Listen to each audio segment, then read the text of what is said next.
Times of Sabarkantha. ખેડમાં શહેરની હરનાવ નદીના કિનારે નગરપાલિકા સંચાલિત ગાયત્રી શોપિંગ સેન્ટરમાં 19 દુકાનો આવેલી છે।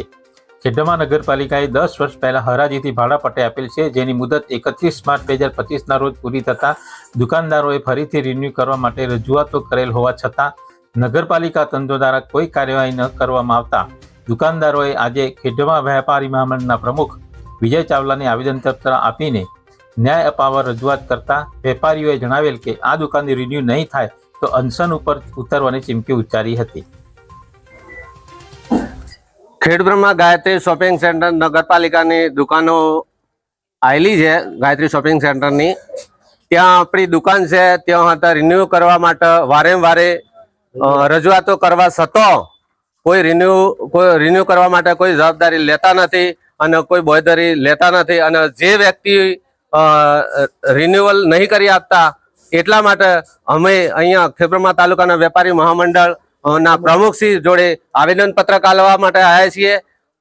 એ બદલ મારું નામ પોપટ સોલંકી છે અને દુકાનો રિન્યુઅલ નહીં થતી એટલા માટે અમે ના થશે તો ભવિષ્યની અંદર વેપારી મહામંડળના માધ્યમથી ઉગ્ર આંદોલન કરવું પડશે તો કરી દઈશું અને કોઈ પણ અનશન ઉપર ઉતરવું પડશે તો ઉતરી જશું।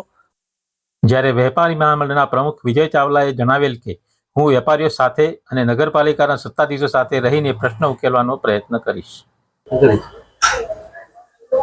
આજ રોજ ગાયત્રી મંદિરના દુકાનદારો તમામ 19 દુકાનદારો વેપારી મહામંડળના દ્વારા આવેલા અને એ લોકોએ આજે મને રજૂઆત કરેલી છે। જે તમામ દુકાનદારોને વેપારી મહામંડળથી મેં એમને ખાતરી આપી છે કે હું બનશે એટલી તમને મદદ કરીશ અને તમારા જોડે રહીશ અને કંઈ પણ પ્રશ્ન હશે બનશે એટલું હું તમારા જોડે રહી અને શક્ય હશે તમારા જોડે રહીને ઉકેલીશ।